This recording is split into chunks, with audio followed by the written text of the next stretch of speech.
All right, my friends. We just pressed the Let's Go Live button over here on our back end, and so that means we've got to wait for the stream to fire up all across the fruited plain of the interwebs. Before we go ahead and get started, got to make sure those tubes are connected. Sometimes they do not connect themselves. And it looks like they're working today. That's tremendous. We're on YouTube. We're on Locals. Is already fired up. Looks like Rumbles is kicking over. That is tremendous news. Let's go ahead and get started. Shall we? Hello, my friends, and welcome back to yet another episode of Watching the Watchers Live, the show that spotlights misconduct involving police, prosecutors, and politicians. My name is Robert Gouveia. I am a criminal defense attorney, and today we're talking about Judge Engoron, the Areola, a.k.a. the Nip, Aurora Nipialis. Engoron colluded with another attorney, and we got questions about what's going on with this guy, and we got questions about what's going on with our mind map here as well, which we'll do a refresh on this and see what that's all about. We're in the middle of a show. It's inconvenient when it does that.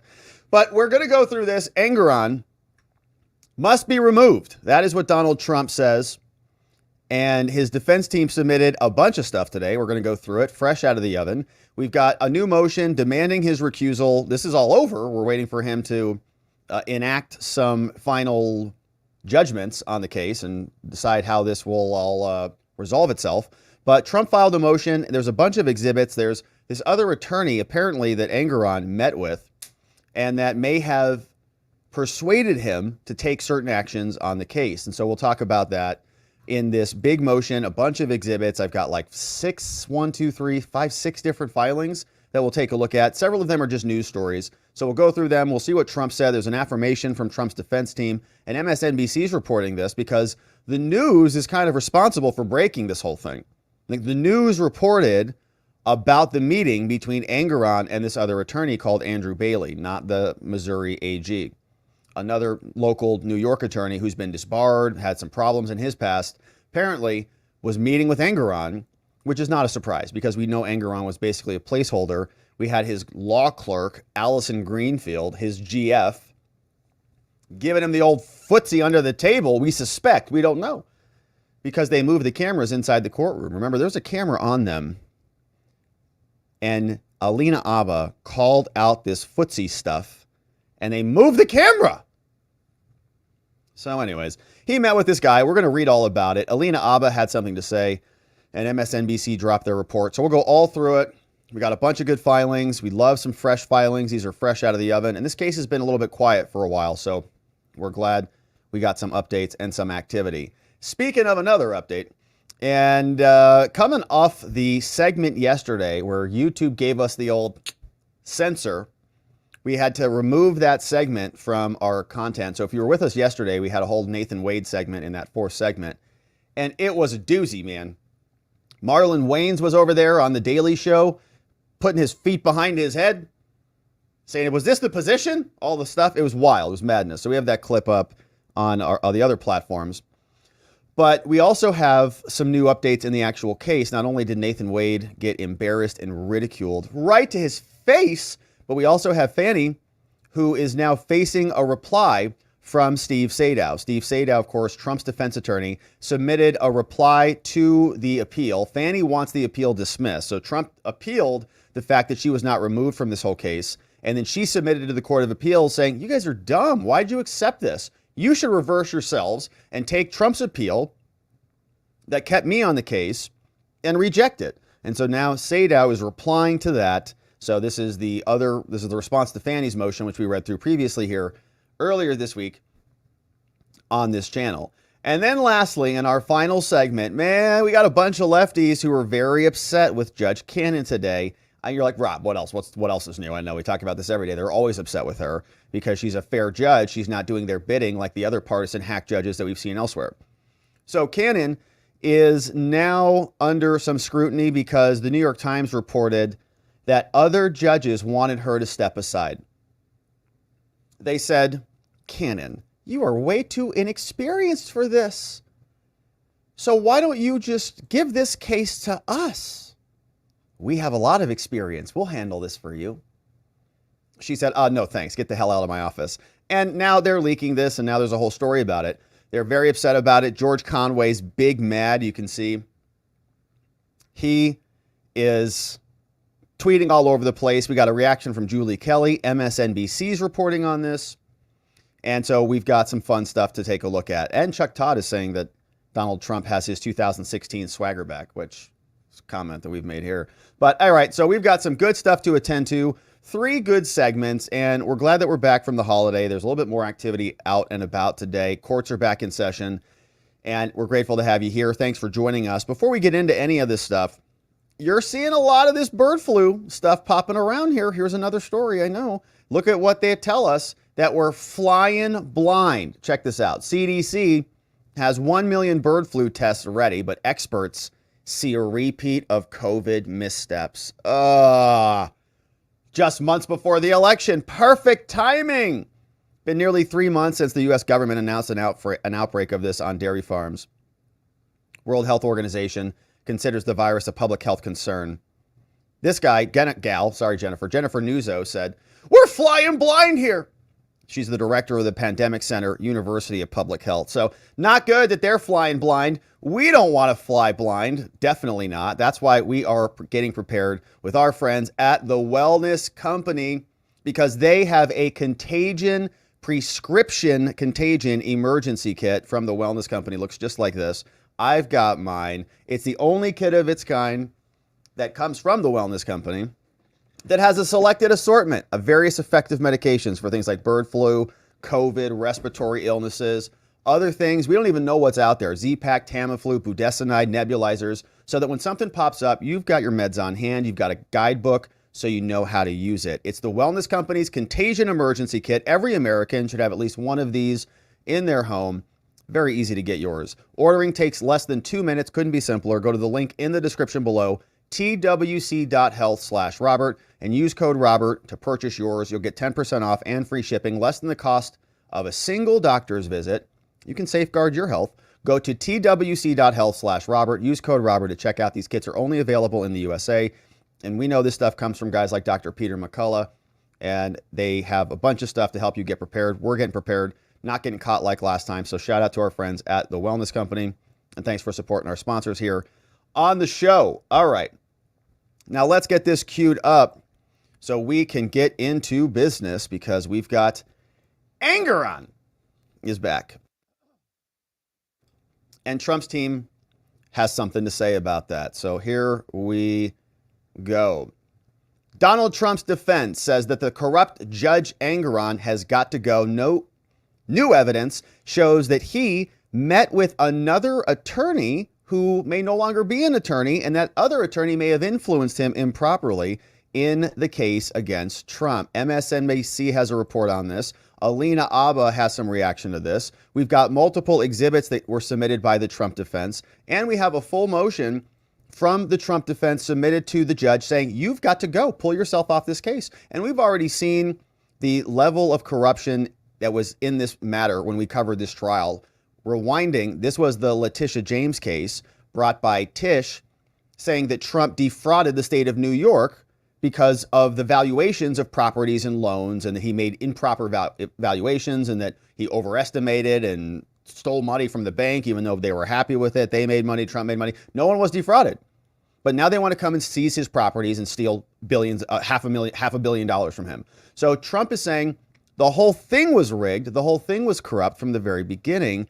And to show you what they submitted, to show you why Trump was making this argument in the first place, let's take a look at some of the exhibits that they submitted. So these are the news articles. They say, look, Your Honor, we have to bring this to your attention because obviously there's a problem here.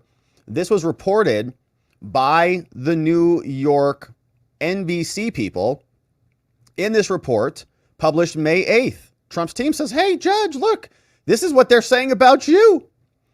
High-profile New York lawyer says he tried to advise a judge in the Trump civil fraud case. A high-profile New York real estate lawyer whose law license was once suspended, so I guess he is an attorney, said that he approached the judge presiding over Trump's civil fraud case to offer him unsolicited advice about the law at issue in the case. Oh, no. Adam, not Andrew, my bad.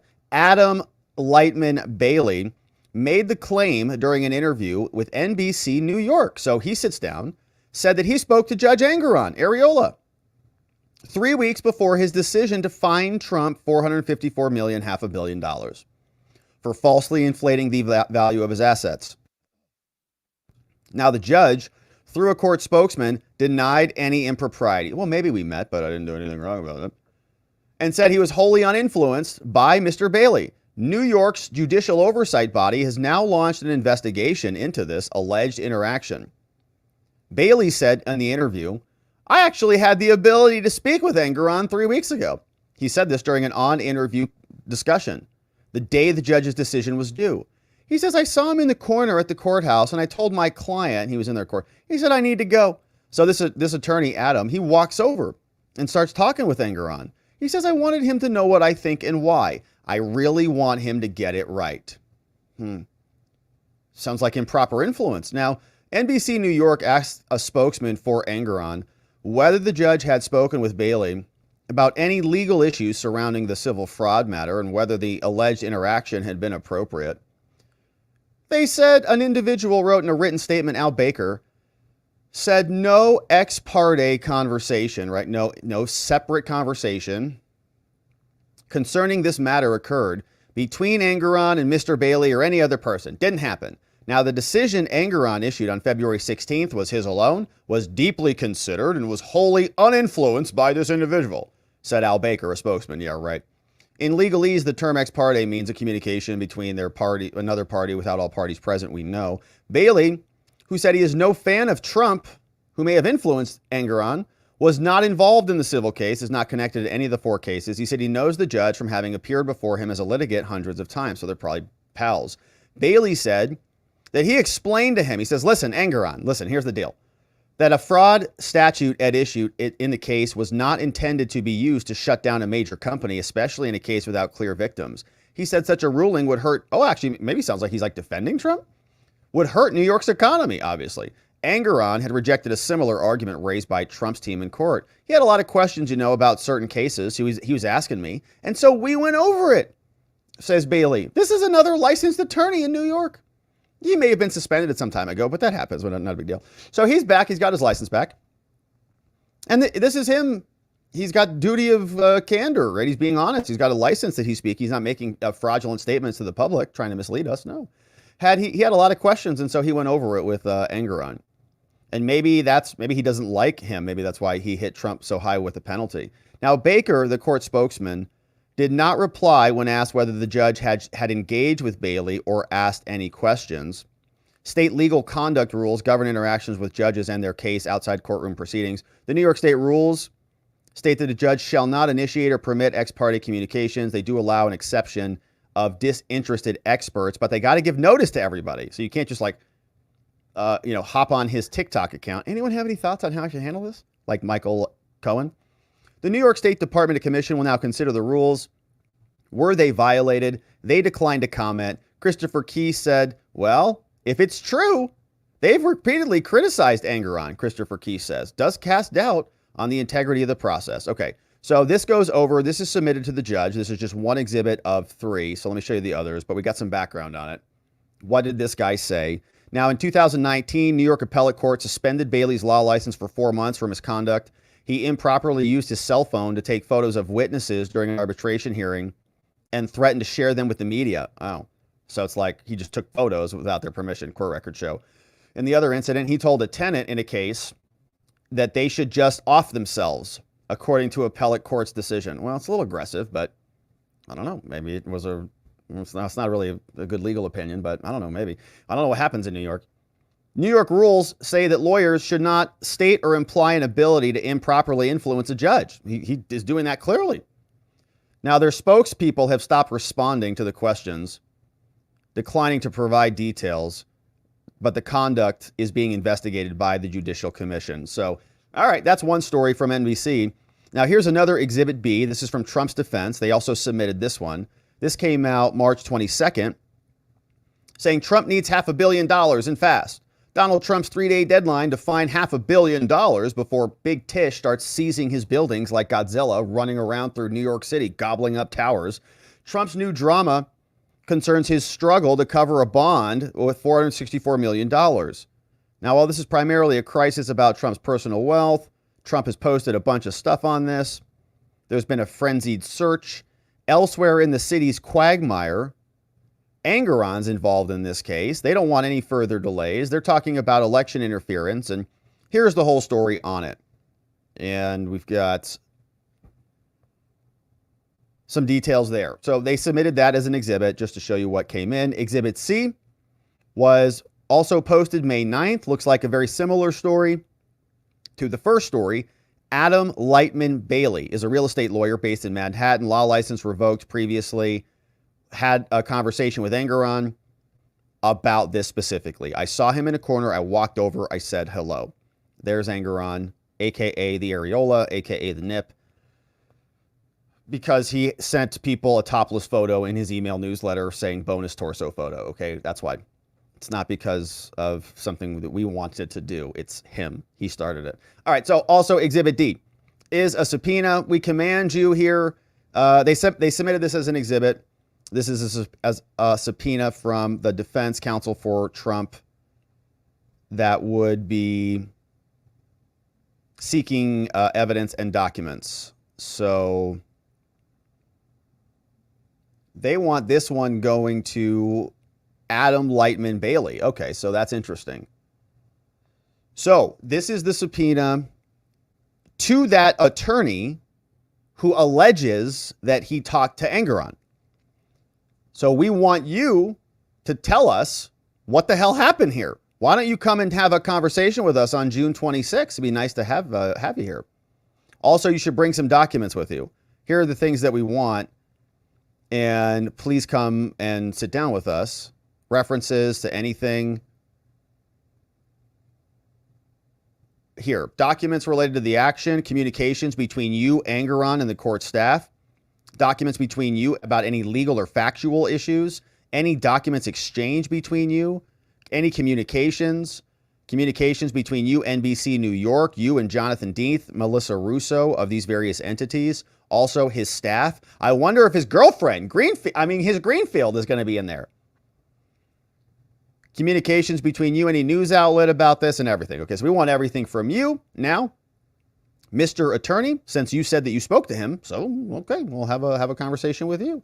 All right, so that is what they submitted as attachments to the original filing. Here is the affirmation. This is the shorter filing, and we'll get this stuff out of the way and then jump into the big motion.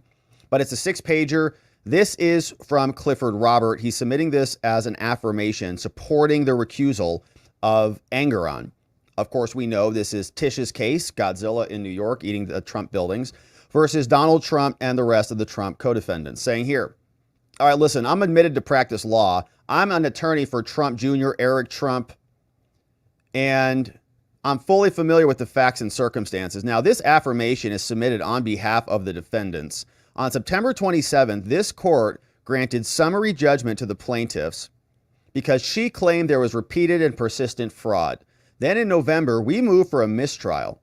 We said that you, Judge Areola Engoron, you were improperly influenced by your law clerk, your principal law clerk, your Greenfield, your GF that they turned the cameras away from, who also donated, I think, to the left, ran for, wanted to be a judge, got rejected, and was taking photographs with Chuck Schumer. Okay, hates Trump, I'm sure, no doubt, and was now just flagging the judge, pulling his robe down, hey, don't let that happen. Don't let that happen.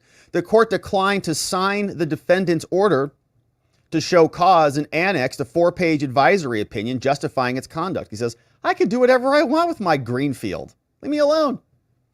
If I want to move the cameras off of us, I'm free to do that. On February 16th, the court issued a decision in order after a 3-month non-jury trial, which found Trump liable on the 2nd through the 7th causes of action. They gave Tish $464 million in disgorgement, half a bill, imposed extensive punitive damages against the defendants, industry bans, and bars on procurement of loans. Then several months later, after this absolutely rigged seizure by the communists of New York, several months later, NBC New York published an article reporting that Adam Bailey Esquire, who we just talked about, had an improper communication with this court outside the presence of the parties, just like we saw in the YSL trial, after the close of trial and before the issuance of decision and final judgment. A copy of that article we just read. Now, the NBC New York article also recites allegations made by Mr. Bailey. He said he's a real estate attorney in New York. He said, "I'm no fan of Trump." He alleged on camera that in the weeks leading up to Engoron's judgment, he approached Engoron in a public area, engaged in this conversation, literally talking about this case. And specifically, Bailey reports that he explained the application of this law, advised the court on analogous case law, and he expressed opinions about the economic repercussions of this ruling. He stated he did so because, quote, he really wanted this court to get the judgment right. Now, Mr. Bailey is the founder of the law firm called Adam Lightman Bailey PC, and he reportedly claims to have sued President Trump no fewer than 7 times. He hates him. Copies of the selected news articles have also been attached, and we refer to his litigious past. We saw those articles, read through them briefly. Now, since the initial publication of the NBC New York article, it's been widely reported that the Commission on Judicial Conduct launched an investigation into this. Robert Tembekejian, the commission's admin, has declined to comment on this, but copies of news articles show it's true. Nearly a dozen news articles have reported on this ex parte meeting between the judge and this attorney. Now, as set forth in our memo that we'll read next, the court retains jurisdiction over this case, and the judgment is currently in place. It's accruing approximately, oh my gosh, $115,000 in interest per day. 115 grand every day. And they also ordered that Honorable Barbara Jones, the monitor, also stay engaged. Now, Trump has to pay for her too. She's obligated to report and harass them. The court has expressly reserved authority to monitor this, and so you have jurisdiction over this, Engie. The order also specifically contemplates the assessment of her continuing monitor, and so thus the court remains empowered to issue directives, and so you do have jurisdiction. Now, further, concerns as to the court's partiality have irreparably tainted this entire proceeding, Judge, and undermined both defendants and their constitutional guarantee to a fair process. The allegations in the application we'll read next are a big problem, and they raise doubts about the integrity of the proceedings. If this motion cannot be decided on the papers, we should have a hearing on this to present evidence. And we also want a subpoena issued for Bailey. We're going to bring him in here and see what he knows about this improper meeting. If the courts refuse to grant our request for recusal on the papers, then we're going to ask to transfer this to another justice court to talk about Bailey's allegations and the scope of your ex parte communications, because this was improper. Now, this is the affirmation, the affidavit from Clifford S. Robert, the attorney. Now, all of that supports and is submitted behind the ultimate motion. This is Trump's memo in support of a motion to recuse Judge Engoron, the judge who presided over the Letitia James prosecution, seeking to disgorge Trump of $500 million because she claimed there were ill-gotten gains as a result of loans for real estate in New York. Trump's discovered a bunch of bad news about the judge. He had a conversation with Mr. Adam Bailey, and now they say the judge should be recused. All of this submitted in New York. Here's the statement to the judge himself. They say, all right, Judge, the United States Constitution guarantees to all litigants a fair and impartial trial unsullied by outside influence. Judges are neutral arbiters charged with safeguarding this bedrock principle, and accordingly, every judge has a duty to act at all times in a manner that inspires public confidence and integrity and fair-mindedness and impartiality of the judiciary. And in fact, our New York code even says that you should avoid even the appearance of impropriety at all. These responsibilities are only heightened where the judge is also the sole finder of fact in a case that's commanded worldwide attention. But in this case, with no victims, no evidence of detrimental reliance, in other words, the banks didn't rely on Trump to their harm, They didn't say, wow, okay, these are your statements of your financial condition. Wow, okay. And then they relied on it and then lost $1 billion. They didn't lose anything. They all made money because they did their own assessments. They didn't rely on his because they're not idiots. They're banks. They do this for a living. So there is no detrimental reliance. There's no loss of any kind to any business or consumer, and there's no harm to any public interest. We got brand new buildings built all over the place, upgraded. This court imposed a disgorgement penalty in the unprecedented and unconstitutional sum of $500 million. They awarded draconian injunctive relief that exceeds statutory authority, and they sought to restrain Trump's massive global real estate empire in the conduct of him doing lawful business. This staggering final judgment completely ignores the appellate division and the controlling decision in this very specific case, and violates excessive fines and the due process clause of the constitutions of both the U.S. and New York.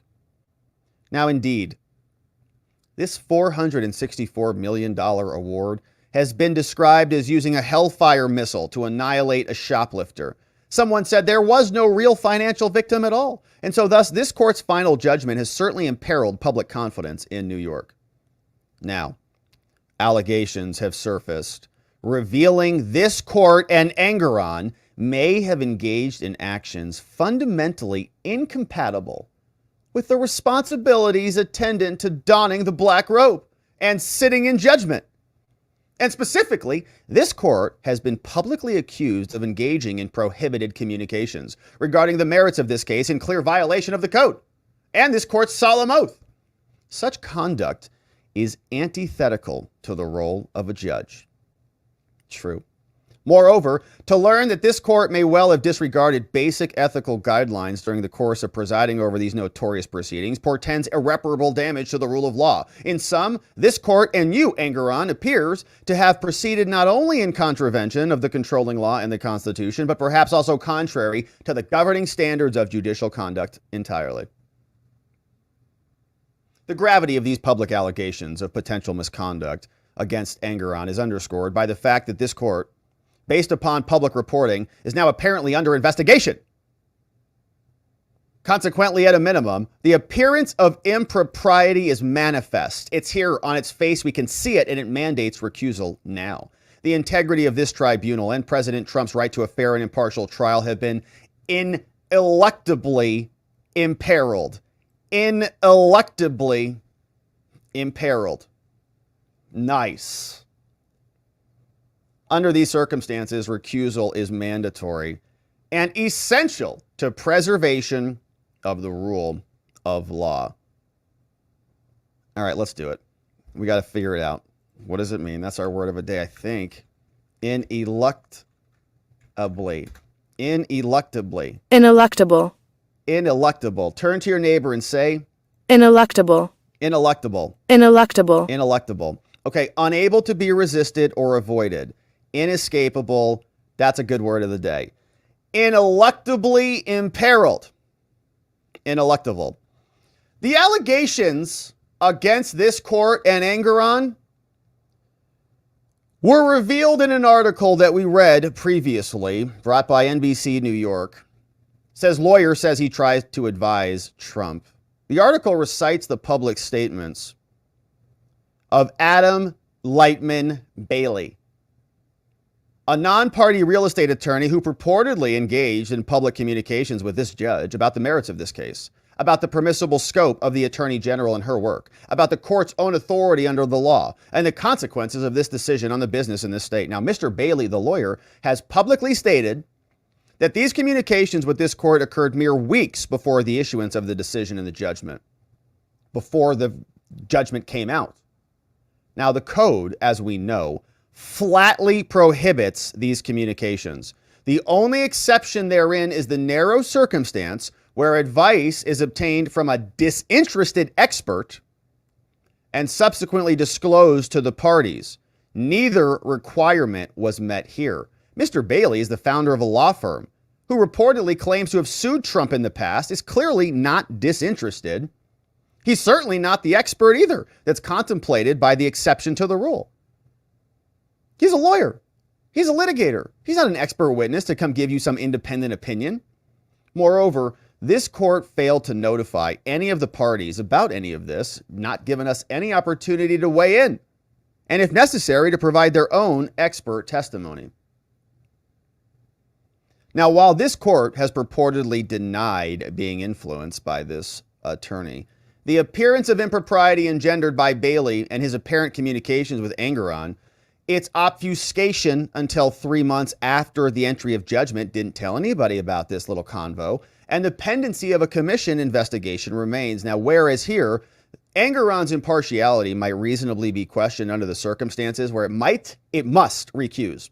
Indeed, there is no other means of dispelling the shadow that now looms over this case, over this court's impartiality, the fairness, and the ability to adhere to the code, which is non-existent. The apparently credible, given the commission investigation, it's not just a news story because the commission is looking into it now, allegations of prohibited communications create the appearance of impropriety and they tarnish the integrity of this proceeding, and they do it beyond repair. Now, to preserve the integrity of the judiciary and the rule of law, the defense and Trump hereby request that this court and you, Engoron, recuse yourself from this case, or in the alternative, grant us an evidentiary hearing, grant our subpoena, and we're going to send our subpoena over to Mr. Bailey and bring his booty in here to have a conversation with him about you. Now, Mr. Bailey is a real estate litigator, they say, Your Honor, and you know who he is. He's appeared before this court. He's a real estate litigator who claims to have sued Trump no fewer than 7 times. He wrote by his own admission that he's no fan of President Trump. And he's also no stranger to this court, Judge. Indeed, Bailey claims to have a long-standing relationship with you, having litigated before you hundreds of times, he says. Now, this court has gone so far as to commend Mr. Bailey for his testimony in a prior decision. Oh, they looked it up. Man, shout out to the legal interns over there and the law students. You guys are awesome. They dug this out. In Board of Managers, this court observed, so they went and they dug it up. Okay, what did Engoron say about Bailey? They found some other totally unrelated case.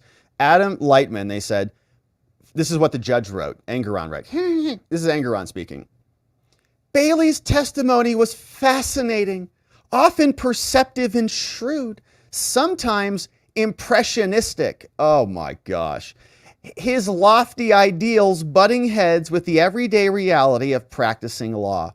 Oh my gosh, gag me. It's the worst legal writing when they try to think like they think they're poets or something. This is not poetry, it's just law. Just write it. Sometimes impressionistic, his lofty ideals butting heads with the everyday reality of practicing law. Man, what are you talking about? All right, so anyways, you can see these two probably, I don't know, maybe they work out with their shirts off together or something. Maybe they're pumping iron, sharing torso photos. I don't know. But they clearly enjoy each other's conversation. Often perceptive and shrewd, very impressionistic and fascinating. Come on over here and let's have a conversation. So very curious now. Mr. Bailey, so they point that in there to say, this is weird. You guys are weird with your photos. Mr. Bailey has publicly discussed a conversation that he had with this court and conveyed that he has influenced this entire proceeding. Says on September 27, 2023, this court issued a decision granting summary judgment to Tish on the first cause of action in her complaint. She came out and said, there was repeated and persisted fraud. And the court further directed the cancellation of Trump's business certificates and the dissolution of his entities. Now, then they moved for a mistrial. They said, this is ridiculous. Allison Greenfield, Judge Engoron, your law clerk, is highly involved in partisan activities, doing a bunch of work for the Democrats, taking pictures with Chuck Schumer, hates Trump, clearly. The court declined to sign Trump's order to show cause, and they wrote an opinion about it. Then, after a 3-month non-jury trial, at which it acted as the sole fact finder, the court issued a decision and order. They found Trump liable, 6 causes of action. They gave Tish more than $450 million in stolen assets from Trump. They imposed extensive and punitive relief against him, but this court then reversed course, and then they modified the judgment decision to the extent of vacating the directive to cancel the business certificates. They said, if we dissolve all of Trump's organizations, there could be some serious economic concerns. We don't want to do that. A day later then, after that judge modified stuff, Bailey issued a statement to the Daily News about the court's decision. So then this other lawyer comes out. He called the modification a complete reversal of this court's last castration of the Trump business, Bailey, and speculated that President Trump absolutely must be feeling relief in spades when he learned the dissolution was off the table. Then several days later, months later, Bailey keeps going out. Now, on May 8th, New York published another article reporting that, by his own admission, Bailey, the lawyer, communicated with Engoron about this case in the moments leading up to the judgment. According to NBC, on February 16th, the judge issued the opinion the same day. Mr. Bailey stated in an on-camera interview, he said the following quote, that he had the ability to speak with this court 3 weeks ago. I saw him in the corner at the courthouse and I told my client, I need to go. And I walked over and we started talking. I wanted him to know what I think about the case and why. I really want him to get it right. Now, Mr. Bailey, that's stated in the same interview that he's a big fan of this court. I love Engoron. He says I'm impressionistic, man. He does not think that this court is applying the law properly, though. The lawyer says he tried to advise the Trump judge weeks before the penalty decision. Now, Mr. Bailey claims, he's a lawyer, that he discussed this case with the judge. He explained the law. He advised the court on case law. And according to him, he highlighted the economic damages and the substantial problems that this could cause. Now, NBC said that he explained to this court that a fraud statute at issue in the case was not intended to use to be shut down a major company. Such a ruling would crush New York.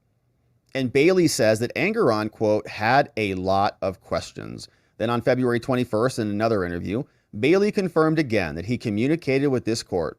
Again, although Bailey claims that Trump was not mentioned by name, when asked whether, quote, it was obvious that his input was related to the case, Bailey said, well, okay, you didn't mention Trump, right? No. But isn't it true that it's kind of obvious that you were talking about the case? He says, well, obviously, we weren't talking about the Mets. When NBC New York asked a spokesperson whether this court had engaged in ex parte communication, the court said, no ex parte communication occurred, okay? And he was wholly uninfluenced by this individual. Yeah, right. According to NBC New York, Mr. Bailey, this court and the Office of the Court Administration have refused to respond to inquiries. Since February 24th, these allegations have now come to light. The commission is now investigating them. So at least a dozen news outlets have all reported on this ex parte communication. And this is a problem. It's a judge's duty to be independent and not do this. You cannot abandon the role of being a neutral decision maker. The code states that a judge shall at all times not initiate ex parte communications except if they notify everybody and there is an expert. The law is clear on this. You're obligated to avoid these conversations. The remedy for this is notification and recusal. If you had an improper conversation, tell everybody and boot yourself off the case. Here, it's beyond dispute that neither the defendants nor the attorney general were there during this conversation when it happened, nor did this court ever notify either party about this communication, which would have at least permitted an opportunity to comment on the substance of the conversation.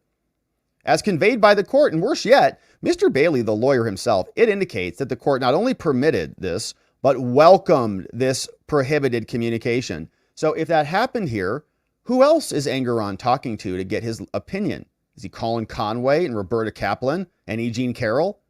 A couple other New Yorkers? According to Mr. Bailey, this court was an active participant in a conversation concerning the merits of this case, and wherein this court asked this attorney a lot of questions. That's according to him. He's a licensed attorney who's got a history of suing Trump. As illustrated above, Mr. Bailey is not a disinterested expert for the rules. He's a real estate litigator with a vested interest in the construction of this law and penalties thereunder. Now, neither exception allows the judge to do this. There are two narrow exceptions. We've talked about those. This one is clearly inappropriate. Second, where a judge often gets the expert advice, that hasn't happened here. They give us this case law, says here's how it works. The exception is inapplicable here. Even if this court erroneously considered him as a, quote, disinterested expert on the law, let's say, well, he's a lawyer, maybe he's a legal expert. It inarguably failed to notify us about the fact that this happened at all, or what you talked about, and you didn't give us a reasonable opportunity to respond. Okay, Bailey comes, let's say this conversation happens. Bailey's there, hey, Your Honor, hey, just caught you in the corner. Engoron's like, what? Hey, buddy. They start talking about the weather. It's great out. Also. And, you know, it's normal conversation. You expect a judge to have conversations with friends, maybe. And that conversation, normally judges are not hanging out in the corners of court buildings, by the way. They just don't generally do that. They're not generally accessible, right? They go behind so this doesn't happen. They're not hanging out. Engoron, though, I think needs to be liked. He has a big gap in his existence. A lot of people try to fill that with accolades and, you know, by creating newsletters where he can share topless photos of himself to say, look at me. It's kind of exhibitionist in a way, which I think is a psychological hole that he's probably trying to fill with attention. And now this has brought him a lot of attention. So he probably does go out front so he can talk to people about a lot of this stuff. And so this guy pops into him and has a conversation with him. So you can see how it easily could go from the weather to what you have for lunch to what are you doing on the Trump case? And then he gets caught. But then he cuts it. Hey, can't talk about that, obviously, you know, clearly. And good to see, I got to go, you know, excuse myself. Something like that happened. But then he would notify everybody. The judge would say, hey, guys, this happened. This guy tried to talk to me about this. I rejected it. Nothing happened. Both parties would say, well, okay. Okay, thanks for letting us know. I guess nothing happened. Nothing to really talk about. But since there was no notification, and since Bailey says they did have a conversation, the question is, who else did Engoron talk to, and what did they talk about with Bailey? It confirmed the conversation. Indeed, in this case, the court both denied that this communication took place and seemingly confirmed that some conversation did occur by claiming to have been uninfluenced. Okay, so of course. So you were uninfluenced, so he did talk to you. So what happened? Why didn't you tell us? And if the defense really wanted to make a stink about it, okay, Engoron, if he would have notified everybody, well, let's have an evidentiary hearing. Okay, well, bring in him. Bring in Mr. Bailey. Judge said, no problem. Yeah, bring him in. Bring him in. You're under oath. What happened? He says, I walked up to you. I tried to ask you a question. You told me no. End of story. Are you satisfied? Okay, thanks. Thanks. We're done. So the latter defense also begs the question of whether this court engaged, there it is, in any other ex parte communications that it also does not believe were sufficiently influencing in the judgment that were not disclosed. Yeah. Now, the code provides that a judge shall respect and comply with the law. Accordingly, the code requires that you shall disqualify yourself when we can reasonably question your impartiality. Judges are held to standards of conduct more stringent than others. Courts must constantly be vigilant to not be seen as biased. As Alan Shankman said, former presiding judge of the Second Department, opined, if this court engaged in any substantive dialogue about the proceeding, that dialogue should be disclosed. Anything. It's not if it's like good enough, if Engoron's like, well, it's kind of a big deal or not. Anything. The fact that this lawyer made these statements, even unprompted during a recorded TV interview, should raise serious concerns. These concerns, which strike at the foundation of public confidence, cannot be allayed by any other remedy other than recusal. Now, the court's statement that, yeah, maybe this conversation happened, but that the judgment was wholly uninfluenced by this individual. And let's say, okay, back to our hypothetical, the judge does provide notice. The court holds an evidentiary hearing. They bring in this Bailey fella. The defense cross-examines him or examines him, and they say, what'd you say? He says, I brought up something about the judgment. Oh, what did you mention about the judgment? He says, I thought the judgment was fine, or the judgment was what he said, actually. Maybe too harsh on the economic consequence. They can have that conversation. The judge can deal with it. It's all aired out. Then the judge can say, well, I've taken that into consideration. Would you like to respond to that or whatever? He can deal with it and say, okay, I've dealt with it. It's not influence, and now we're done. But now we don't even know what was said, but we do know something was said.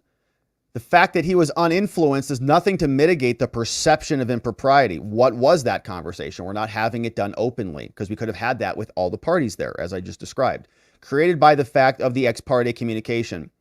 The code does not carve out an exception for short conversations or communications that this court on its own subjectively, the judge just decides from himself. He's like, I am a judge, so I can judge this, or defensively seems insignificant. Rather, the code seeks to prevent a judge from acting in a way that would undermine the integrity of the proceedings. Thus, the test is not whether there is an actual impropriety.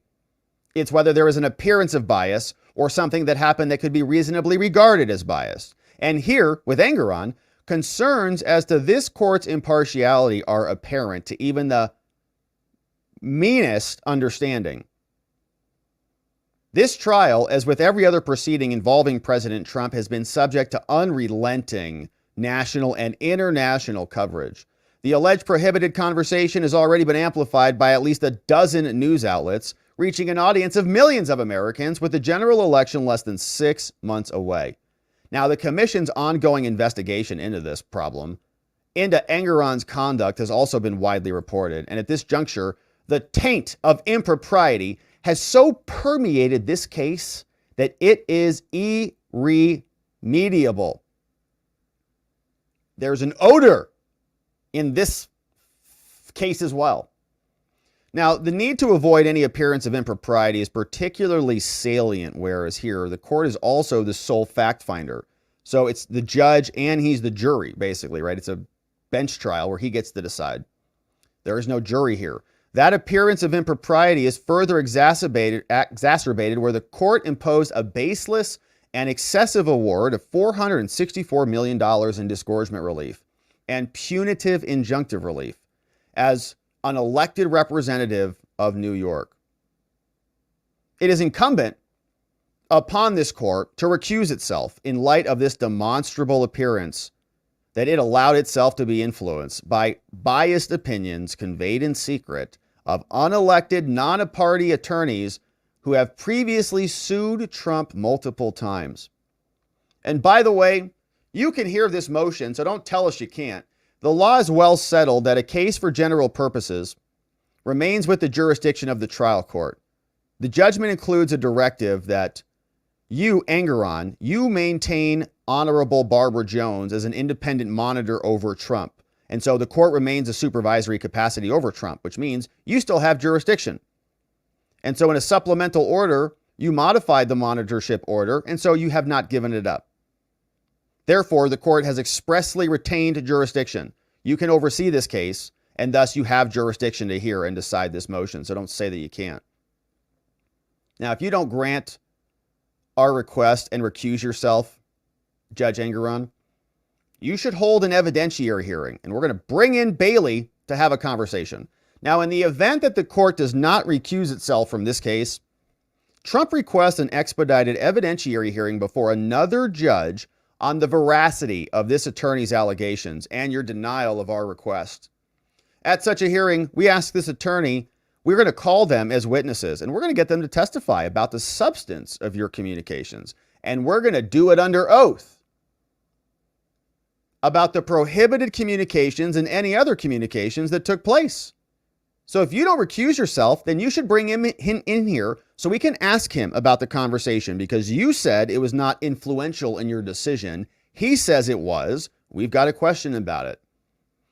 And he won't be on cable news anymore. He'll be sworn in under oath as a witness to testify. Now, as an evidentiary hearing is necessary when a conflict involves relevant factual disputes, which has happened here. We need an opportunity to confront this witness and to cross-examine that person. This court has simultaneously denied the existence of this conversation, saying there was no ex parte communication, while also seemingly confirming that such a conversation did in fact take place by saying that it didn't influence you. Mr. Bailey, the lawyer, has on 2 occasions publicly stated that there was an ex parte communication that did occur. And it involved substantive discussion of the issues in this case. And moreover, there is apparently now an active and ongoing investigation of these matters by the Judicial Commission themselves. Consequently, Engoron, there are substantial issues of fact regarding both the existence of the communications and their potential impact on this court's decision. And so therefore, an evidentiary hearing is necessary to safeguard Trump's constitutionally guaranteed right to a fair and impartial trial and the integrity of the judiciary. And so for the foregoing reasons, we ask that this court recuse itself, or if you don't, set this matter for an evidentiary hearing and grant any other further relief that it may think proper. Signed by Trump's defense attorney, Alina Habba and co., along with Clifford Robert, Christopher Keese, and the others on behalf of Trump. Now, what was clever about this is that they're trying to anticipate the justification by Judge Engoron as to why he can't do anything about it. Nope, case is over. So I've only retained jurisdiction. He'll probably say something like this. Okay, Trump says you have this power. This jurisdiction is broad because the case, even though there's a verdict that's been rendered, he has some enforcement mechanisms. But Engoron will say, no, I only have this much power. So, right, he's just going to say, this is the only stuff I can do. I've now abandoned all of this other jurisdiction. And now this is not anything that I can have power over. This is only the area that I have control over. And that's where his power is, which is right at the tip of the nipple right here. Not the full nipple, in other words, just the tip of the nipple. All of the rest of the nipple is not his power. So anyways, that's what I think he'll think in his mind. He'll use that as his defense to say the scope of his jurisdiction is small, so he can't hear this claim. So he'll just dismiss it based on the nipple, just the tip of the nipple theory. And that's how he'll reconcile this whole case. And maybe he'll put that in his newsletter with his new bonus torso photos. All right, so that's Engoron, and we'll see what he does about that. Alina Habba had something to say. Here's what she wrote. Shout out to Alina Habba. She wrote, the New York Code of Judicial Conduct exists to ensure that litigants are afforded a fair and impartial trial. Judge Engoron's communication with attorney Adam Lightman Bailey regarding the merits of this case directly violate that code and demonstrate that Engoron cannot serve as a fair arbiter. It's clear that Engoron should recuse himself immediately. And so Alina Habba, as usual, absolutely right about everything. And here is what MSNBC was reporting, just to give us a nice summation on how they're handling this. Here is their report from New York about what happened with Engoron. News: former President Trump's legal team has just filed a motion asking Judge Arthur Engoron to recuse himself from Trump's civil fraud case. NBC's Tom Winters is following this for us. So, Tom, what are their grounds? Right. So they're specifically citing a series of reports done by our colleagues at NBC New York, Melissa Russo and Jonathan Dienst. And this stems from an interview they did with Adam Bailey, who's not a party to this case. He is an attorney in New York. He once had his license suspended. Basically, what happened is over the course of 2 interviews, Bailey said that he reached out to the judge in this case, Judge Engoron, asking him, suggesting to him potentially how this case should proceed. And I want to read the quote so that we can get it right.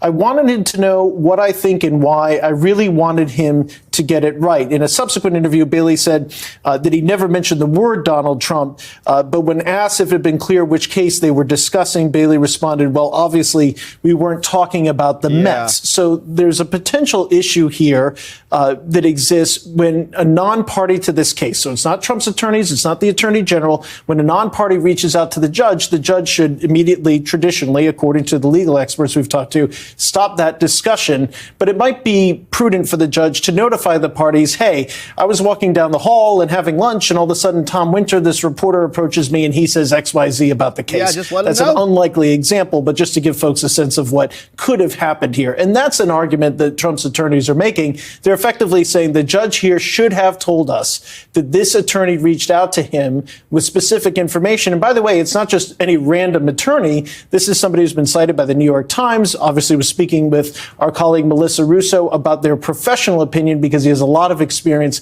in real estate law. And as we all know, the New York AG's case against Donald Trump really centered around his properties and real estate. And so that's where the focus of this was. That's where the discussion may have taken place. We should note that at the time, our colleagues reached out to a court spokesperson who did not deny that a conversation had taken place between the judge and lawyer, but said that the interaction was insignificant. I want to read that statement. No ex parte conversation concerning this matter occurred between Justice Engoron and Mr. Bailey or any other person.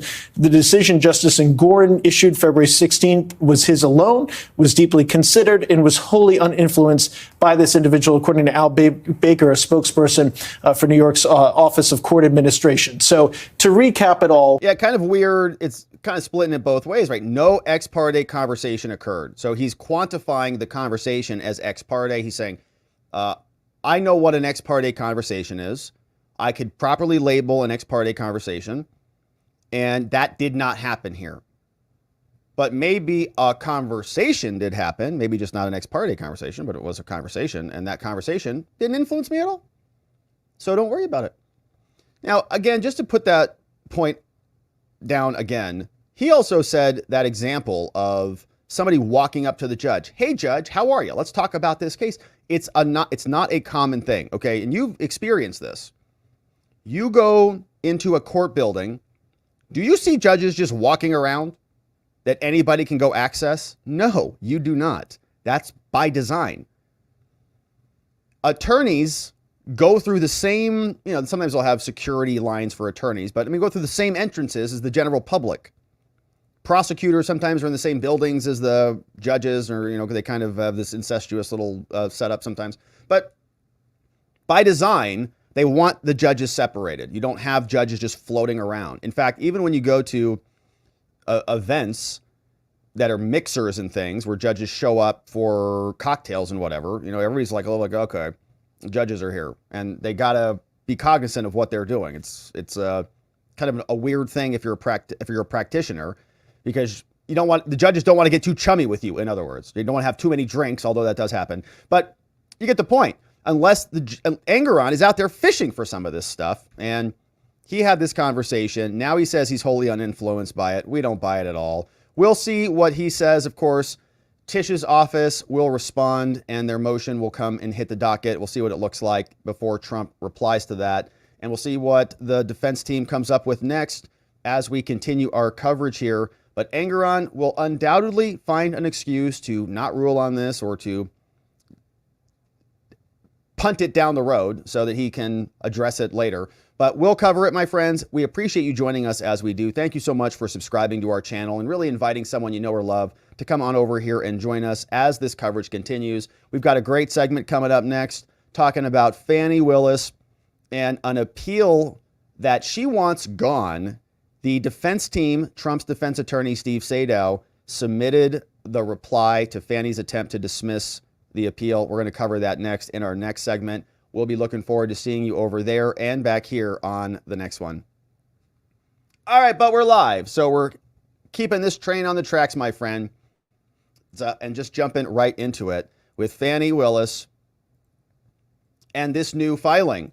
Fani Willis is trying to get Donald Trump's appeal dismissed, and Trump's defense, through Steve Sadow, submitted their response. Fani is still on the case. So to zoom out on the procedural history here, she has not been booted off the case. They did boot Nathan Wade out. They said there's too many bank robbers on this case, too much Fani business happening here. So he's gone. Trump's defense submitted an appeal. They said this is ridiculous. Fani is the person who clearly has a conflict of interest, and so she needs to go. The court that the trial is happening in, Judge McAfee, granted permission to appeal, and the Court of Appeals granted permission to accept the appeal. So the lower court passed the ball. They caught it at the higher level court. The appeal is moving forward. Previously here on our channel, we read through Fani's request to reverse the acceptance of the appeal. She said that, hey, the appeal was imprudently taken, and you, Court of Appeals, should reverse yourself and reverse your acceptance of the appeal.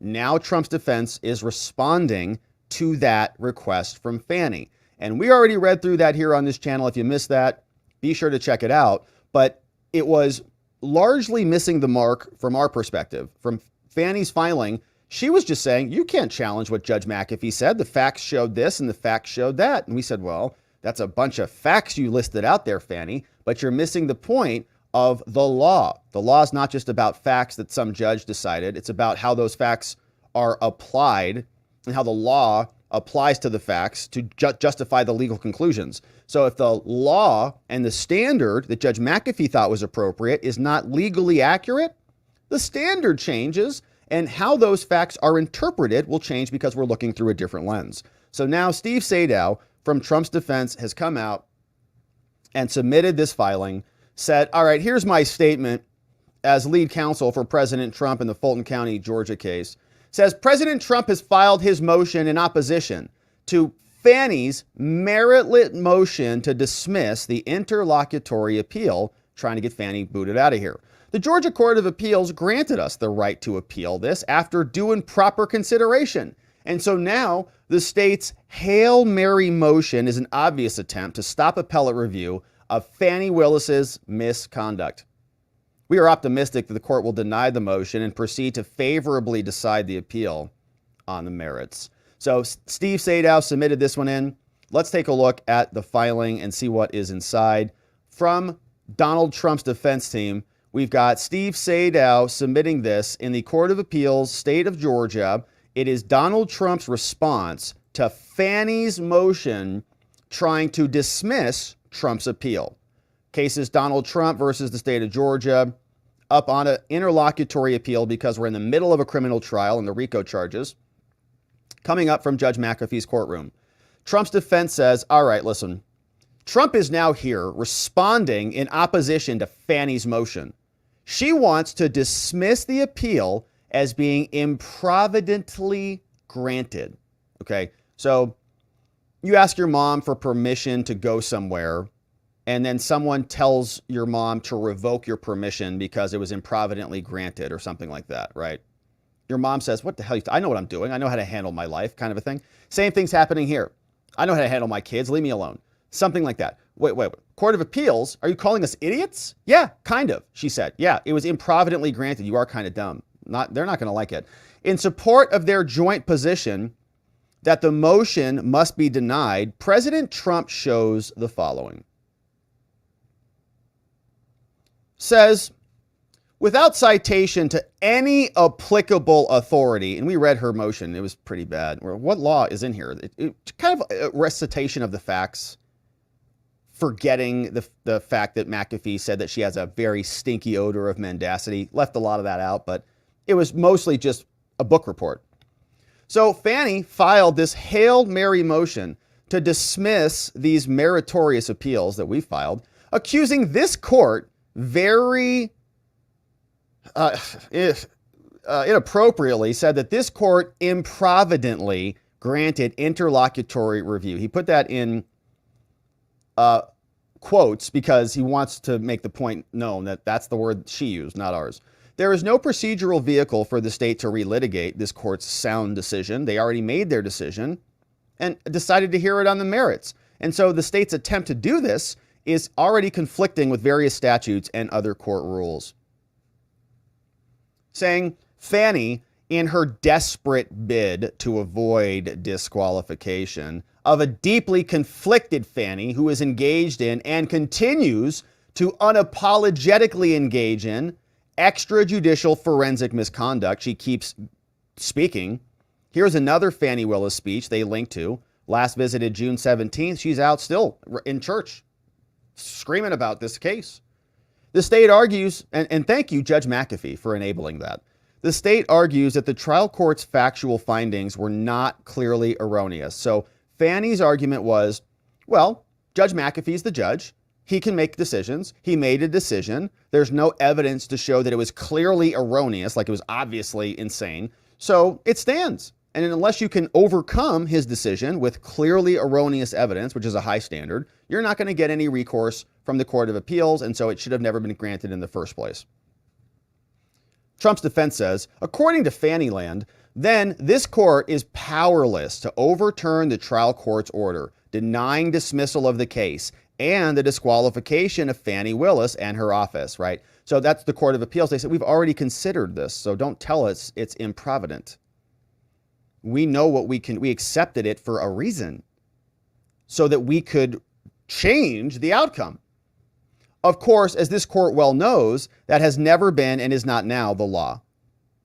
That if it's just not clearly erroneous, the court of like, oh, well, I guess there's nothing we can do about this. I guess that's the end of that one. So Fani Willis wins every appeal because she just says you can't change the facts. It's kind of idiotic. Now, as the joint application for appeal made plain, the vast majority, if not all of the issues raised in the appeals are issues of law, okay? Not fact, which is the point we made when we were reading Fani's motion. She didn't even talk about the law. And issues of law, guess what? This court reviews de novo, which means brand new, as new. They review it like it's a new claim. not whether it's clearly erroneous. And previously here, we've shown the standards for appeals, and different things are reviewed with different standards. If it's a question of law, the court looks at it with fresh eyes. Most of the issues on appeal involve the trial court's misinterpretation, McAfee's, or misapplication of the legal standards, not the trial court's factual findings, many of which actually favor us and undermine Fani. Now, for those reasons, Fani's focus on this clearly erroneous standard is largely irrelevant to the matters for litigation in these appeals. And in its 17-page diatribe of their little rant that we read here earlier, in support of their clearly erroneous standard, Fani also ignores that there are several factual issues upon which the court expressly declined to make definitive findings, including whether they committed perjury. Judge didn't decide that. Said this court is not under an obligation to ferret out every instance of potential dishonesty from the witness because it's total cowardly behavior. It's just cowardly. I hate to use that word, but it is. Like these guys, Fani and Wade, lied to this judge's face. And he wrote in his opinion, this court is not under an obligation to ferret out every instance of potential dishonesty. No, you're not. You're right. They lied to their spouses and everybody else in their offices. They lied to everybody else. Everywhere in their whole life. It's just a big fat lie. But they lied to you in your face, Judge. That is your responsibility. You do have an obligation to that. And they punted it because it's just so pathetic. Anyways, it makes my blood boil. So, yeah, the court didn't dig into that, and Fani didn't include that in her motion. Now, even if the issues on appeal did involve a clearly erroneous standard, the state's argument that this fact requires this court to not hear the appeal is nonsensical. So Fani says you can't even hear it. And you're saying, well, wait. Well, how is the Court of Appeals going to decide what to do about it? They have to hear it before they can make a decision. No, you can't even hear it. Okay. So the clearly erroneous standard, by definition, it's a standard of review. Like, you have to hear it, Fani, in order to decide if it was clearly erroneous, right? To reject it. Now, the fact that this case may invoke or involve that appellate standard is no reason to deny review. You might deny the appeal, but you don't deny the hearing of the appeal. Equally obvious, while the clearly erroneous standard is more difficult to satisfy than the de novo standard because they look at it with fresh eyes versus was it wrong, it is a standard of review on appeal for a reason. This court is empowered to and does reverse a trial court's findings when, after the hearing on the merits, it determines the trial court's factual findings are clearly erroneous. So that's how it works. Like, there is no appeals if you can't hear the appeals. Like, if the court is prohibited from even hearing it in order to determine whether the standard was met. Now, simply stated, the state's motion is a calculated, disingenuous attempt to mislead this court for the obvious purpose of preventing the interlocutory appellate review, which is in the middle of the trial. Normally, criminal cases, we wait until it's over, until we have a conviction, we're done. Then we appeal it. But we're right in the middle of this thing because it relates to the disqualification of Fani.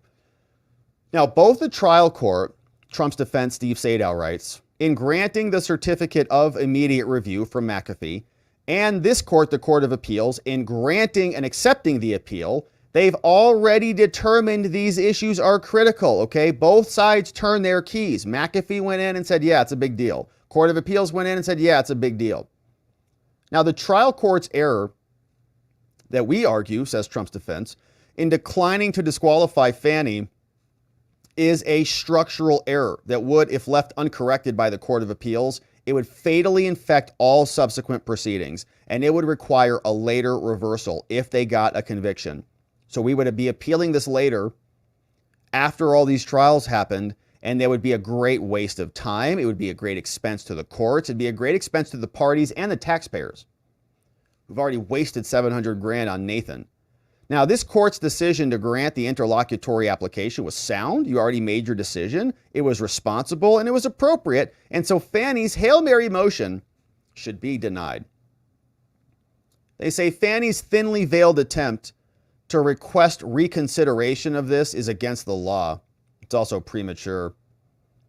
Without citing any actual law, case, court rule, or anything, Fani is seeking a dismissal of this. There hasn't even been a full briefing on the merits yet. And as we know, the law says no appeal shall be dismissed except for these reasons. Now, none of these reasons apply here. All of our notices were timely filed. We filed them on time. We appealed the order appropriately. And consistent with the code, you can only dismiss when there's a lack of jurisdiction. They don't even allege that. They don't even say there was a lack of jurisdiction. They say that there was improvidence. But you know what, Judge?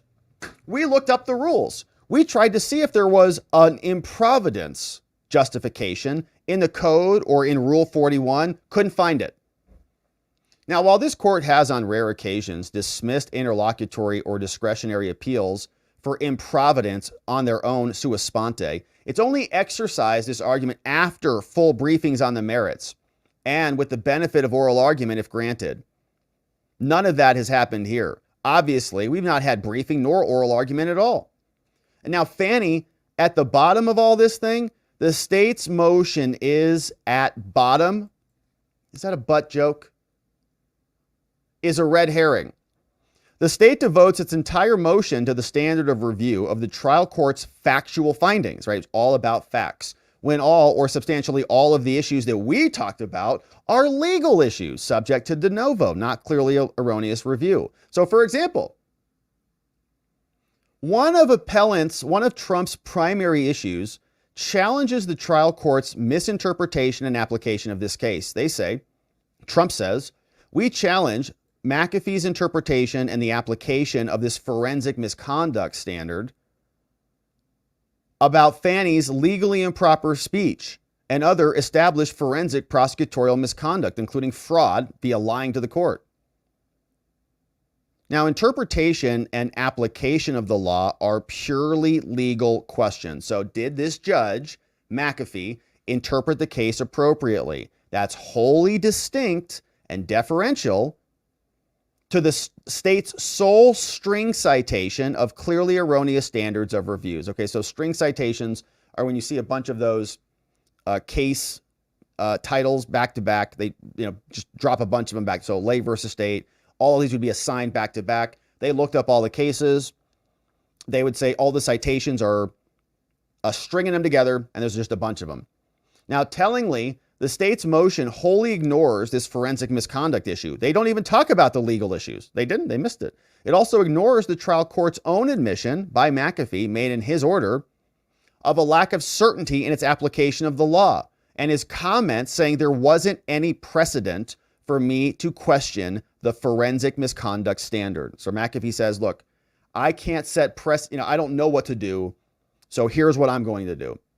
Now, Trump's legal challenges do not depend on contesting the trial court's findings of fact. We don't care. Indeed, many of the trial court's factual findings are favorable to us and damning to Fani Willis and her office. For example, the stinky odor of mendacity, describing Willis's conduct as a tremendous lapse in judgment, as though she had any in the first place, calling it unprofessional, calling her speech legally improper.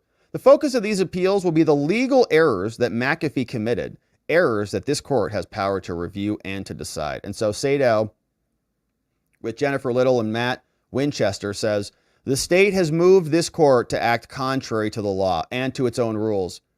It ignores, Fani, that the issues to be raised in this appeal are legal issues. They're not factual issues. And that undercuts the logic of their own argument here. In short, Fani's motion is unsupported by any relevant authority, has no basis in the law. The appellants, Trump, respectfully request that this court deny Fani's motion to dismiss this case, respectfully submitted by Steve Sadow. Absolutely excellent. It was perfect because Fani missed this entirely. In her motion, she didn't even mention these legal issues at all. She talked about clearly erroneous standards and said that the facts are already decided. And so this court can't go back and relitigate the facts. It was almost like a double jeopardy argument in some bizarre, twisted attempt to try to get this appeal stopped. because she wants to get this trial back on track. She's doing everything she can to get this thing done before the election. It's not going to happen because the Court of Appeals will accept it. And I think that she made a pretty big mistake in attempting to get it dismissed here, because it's going to, I think, show the Court of Appeals how problematic her office is. They're going to say, this is wild. We're now already accepting this, and she's telling us we're crazy. So they may want to make some corrective action here. We'll see if they do. We're going to continue to cover it either way, my friends. We'll see what Fani says in response as our coverage continues. We thank you for subscribing and liking this video and joining us wherever it is you're joining us. We'll see you back here on the next one. All right, my friends, we got one final segment on the day, and let's see what is cooking with Judge Aileen Cannon in Florida. Lefties are furious with Judge Cannon. New York Times reports that other judges in her district came to her and said, you have to give up this Trump case. We don't want you to sit on it because you're too young and inexperienced. And she told them to get out of here, to get bent. I'm going to keep this case. And she's doing a heck of a job on it. Now, the people who have always been railing against Judge Cannon are big mad as usual. George Conway was posting about this. MSNBC has a report. Julie Kelly's going to be there for the reports on what's happening on the classified documents case. And so we'll poke into all of that. But Judge Cannon is angering a bunch of people over there. From this report in the New York Times, says that she rejected suggestions to step aside. 2 federal judges in South Florida, this is inappropriate, by the way, privately urged Cannon to decline the case. It was assigned to her last year. She chose to keep it anyways, and they're upset about that. And here is the background. This is all over the media. It says 2 more experienced colleagues on the bench urged her to pass it up and hand it off to another judge, according to 2 people. Those judges who approached Cannon, including the chief judge, Cecilia M. Altanaga, each asked her to consider whether it would be better if she were to decline the high-profile case, allowing it to go to another judge. But Cannon, who was appointed by Trump, wanted to keep the case and refused the judge's peer pressure. Her assignment drew the attention because she has scant trial experience, they say, and says, has previously shown favor to Trump, blah, blah, blah. The extraordinary and previously undisclosed effort by Judge Cannon's colleagues to persuade her to step aside adds another dimension to the increasing criticism. They say she's broken, according to lawyers, with general practice of delegating some motions to other judges, and so she's doing things that they don't like. Since then, Cannon has exhibited hostility to prosecutors because they're corrupt.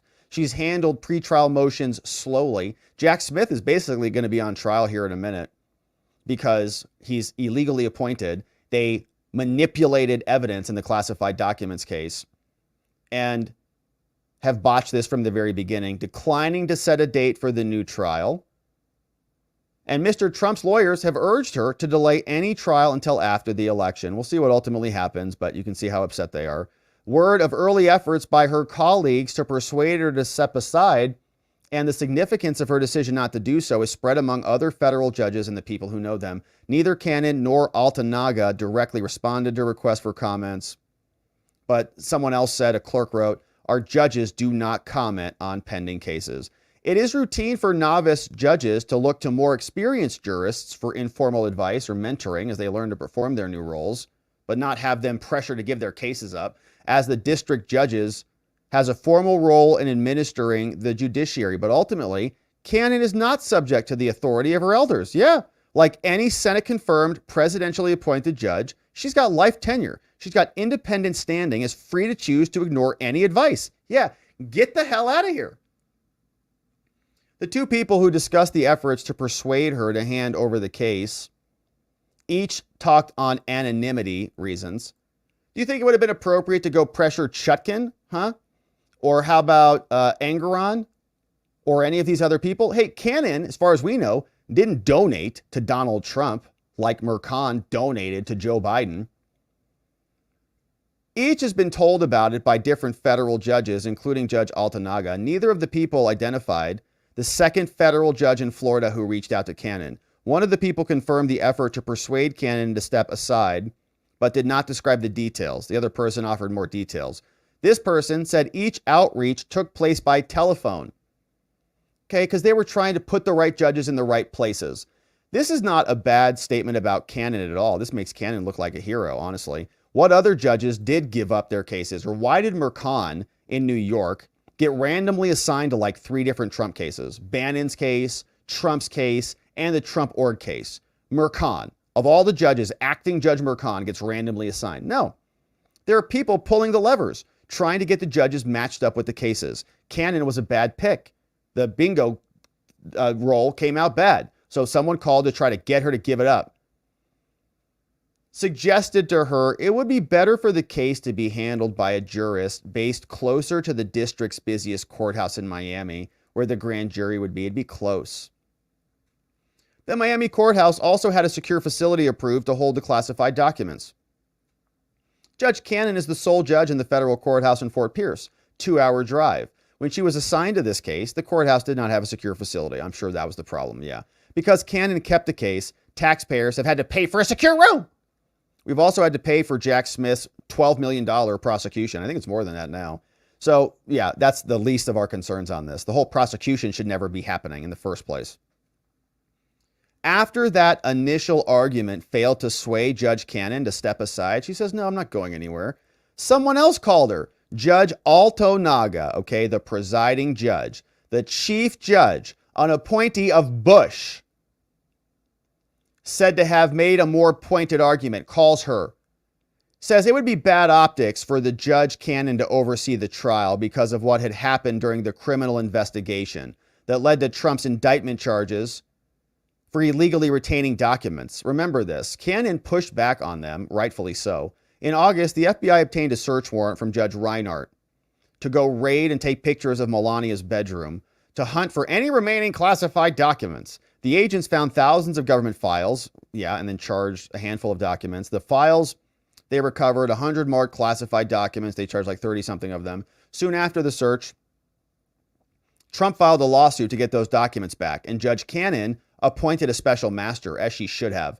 And this has totally been vindicated, by the way. The special master was appointed because we had concerns that they were manipulating the evidence. Turns out they were manipulating the evidence. Jay Bratt just admitted that. The documents are all shifted all over the place in the boxes, so the chronology of them has been wrecked and tainted. We also have the inserts apparently don't match the scans. So Judge Cannon was absolutely right to appoint a special master because the feds screwed it up. She directed a special master to consider the seized files, whether they should be permanently kept based on executive privilege and other things. So a 3-panel court reversed her. And so they came and said, you screwed that up. So now you have to get off the case. No. They appealed. Supreme Court declined to hear it. Then, according to the clerk, under the district standard practices, according to the clerk, the new case went into the system that would randomly assign it to a handful of judges, which covers all of these. The case went to Judge Cannon. Oh, no. So they're so upset because we have an actual judge who's holding the government accountable for all of their egregious misconduct. And we've seen motion after motion that we've covered here. So Conway's very mad about this. He said this, you know who he is, the conservative lawyer, says, okay, Lee says, I'm not sure what to make of this story. This guy, he is over. He's a professor of law. Great. Yeah. So he says, I don't know what to make of this story, except to say that it's remarkable to have 2 senior judges gently tell you you're incompetent. I don't think that's what the story said, and are perceived as too biased. And I don't think that's what it said either. And then to actually go out there and prove it on the field, which she hasn't done at all. She has shown that Jack Smith has manipulated the evidence, tainted the classified documents, mishandled classified documents, which is what he's charged Trump for. So Conway comes out. He says both the story and the fact that it has been reported are remarkable. It is interesting that the judges did that. It's pretty shameful that the judges would put peer pressure on other colleagues. The degree of embarrassment and chagrin Cannon's incompetence and bias must be causing to her colleagues is unimaginable. It's hilarious. Unless any semi-literate maggots, I think that's us, contend that this is some kind of political play, they should look at the 11th Circuit's brutal opinions reversing Cannon for her rulings related to the document seized at Mar-a-Lago. Again, proving my point completely. that they've admitted they've manipulated the evidence. So a special master would have been a much better chain of custody, a much better content custodian than the feds were, because presumably the special master wouldn't have manipulated all of the evidence in the boxes and wrecked the evidence. So that is from Conway. He's upset about it. Let's see what the MSNBC people are saying in their reporting on this, and then we'll see what Julie Kelly had to say. This is what MSNBC said. Breaking news. The New York Times reports the judge handling former President Donald Trump's Mar-a-Lago classified documents case, Judge Alina Habba, rejected calls from 2 federal judges in Florida to hand off the Wow, 2 federal judges. Like, okay, she's a federal judge. case. This is according to 2 people briefed on the conversations who spoke with the Times. And joining us now is MSNBC legal correspondent Lisa Rubin. Lisa, what else are we learning about this? This is remarkable reporting, Anna. And the very fact that the conversations even existed is itself remarkable. I just want to underscore for you and our viewers, cases in the federal judiciary are typically randomly assigned, maybe not among all of the judges in a particular district. Each district has its own procedures for doing so, and geography plays into it to some degree. But cases are generally randomly assigned unless one or more of, a finite group of exceptions exist. And here you have a judge who got a random assignment and yet was called upon by not one, but 2 of her more senior colleagues to step aside.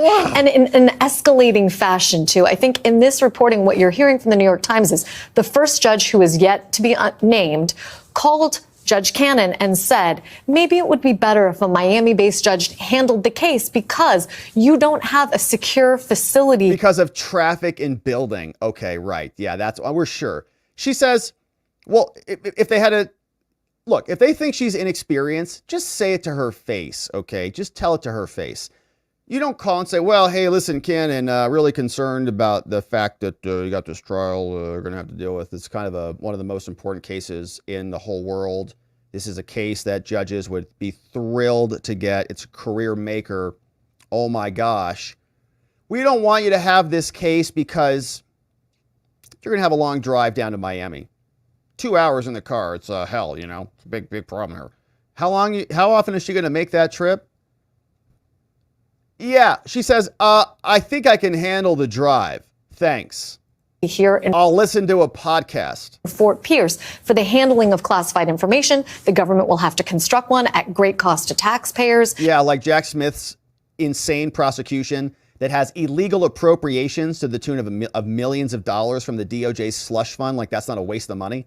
Wouldn't it be better if we just handled it out of Miami where there already exists such a SCIF? Judge Cannon said politely, apparently, no. No, she I'll was go then down. called by the chief. I love Miami. It's great. It's beautiful. We'll come down. I'll say hello. Judge of the district, Cecilia Altonaga, who is not a crazy liberal by any stretch of the imagination, an appointee She's of a George Busher. W. Bush. Judge Altonaga then was a little bit clearer with her. Given what happened after the initial search at Mar-a-Lago and your own involvement and receptivity to a civil lawsuit from former President Trump challenging that search, that's the case in which Judge Cannon appointed a special master slowing down the government's investigation. They should have. They should have slowed him down because they were running around with the boxes manipulating their documents. Classified documents were flying all over the place. The special master was the right thing to do. She was right and vindicated on this. Jay Bratt just admitted they conveniently omitted the fact that the evidence has been tainted by their own agents. For several months, only to be overturned and very harshly by the 11th Circuit. A very conservative 11th Circuit. And 3 judges on that 11th Circuit panel. She was one, the vindicated chief on judge that. of the district, Bill Pryor, often thought of as a potential conservative nominee to the Supreme Court. 2 others themselves Trump nominees, Britt Grant and Andrew Brasher. Those 3 judges really firmly knocked her down and said there's no basis for having done what you did in terms of the appointment of the special master. Yeah, hindsight's 20/20 on that. Now, of course, there's a lot of truth to that. The government has total power in most situations. I mean, I hate to say it, it's just true. You go into these courts, you say, well, the government did something inappropriate. The judge says, come on, man. Like, I am the government. I get paid by the government. Prosecutor, I get paid by the government. Court clerks looking at you like, sorry, dude, I get paid by the government. You look over to the security guard. You're like, dude, can you help me? He's like, no, man, I get paid by the government. You're like, Jesus, man, everybody's getting paid by the government. They all just always support the government and the institutions no matter what. So when you go in there, you say 11th Circuit, we think the DOJ is corrupt and this should go to a special master who's like actually not with the government. Everybody goes, oh, no, definitely. Government's totally competent. Why? Because we all work for them. So it's funny that the people refer to themselves, essentially. They say, how do we know that this action is illegitimate? Because we did it. And say, well, we did it and we're legitimate. That's how we know it's legitimate. Yeah, but we think that you're illegitimate. Well, no, because we did this thing, and we're legitimate. So it's like this circular thing. They can't reconcile it. But Cannon is holding their feet to the fire. And Julie Kelly made a good comment on this, saying, yeah, we're liking her better and better the more we learn about her. Says, I like her even more now. Shout out to our friend Julie Kelly. Says, the chief judge in South Florida, a Bush appointee, privately urged Cannon to give Trump documents to another judge. And she said, no, thank you. And Cannon is holding more hearings this week, and Julie Kelly will be reporting on those, no doubt about it. Now, this was a clip from Chuck Todd in the middle of all of this lawfare that's happening, in the middle of them trying to drain Trump's financial coffers, them trying to imprison him, them trying to say he's an abuser and now he's a felon and he's trying to steal democracy and all this stuff. It's never ending, but Trump seems like he's doing pretty well. Like he's got his swagger back. Chuck Todd making the same point we've made here, that there seems to be a new energy afoot. There seems to be kind of a 2016 vibe, much more than a 2020 vibe, and that bodes well for the president. Here is what MSNBC said with Chuck Todd. I mean, to simplify this, but, Donald Trump's rhetoric and even his sort of swagger looks more like 2016 in the campaign you covered so closely, Katie, than he looks in 2020. And in fact, I was just discussing this with somebody we all know on this call, on this program. I'm going to leave his name out of it because he didn't know I was going to quote him just now. But he even noted, we were talking about this idea that when Trump's losing, the worst version of Trump shows up. And when Trump's winning or he thinks he's ahead, he's actually a different person, a different candidate. I mean, I think Vaughn could probably speak to this now. The Donald Trump in Detroit and those events he did, he was oddly loose. He was trying to be funny and all of this. He's playful, where fun. From about 2017 to 2022, we had, and even 2023 through the primaries, it's been nothing but angry grievance Trump, right? Angry, angry, angry. It's interesting if he somehow drops the grievance, but he could end up looking more like that 2016 candidate where he's the outside disruptor. But it's hard to imagine. Ooh, Trump's got his swagger back. MSNBC's noticing it. We're noticing it too. And we're getting prepared for the debate, which is coming up next week. We're going to be in Trump Hotel live streaming that debate. And we hope that you join us as we do. So thank you for subscribing wherever it is you're watching this. We've got a lot more coverage happening here of not only the Florida classified documents case, but a bunch more. And if you missed our first segment on the Engoron recusal filing from Trump's defense, that video will be linked up right over there. And so we'll look forward to seeing you over there and back here on the next one.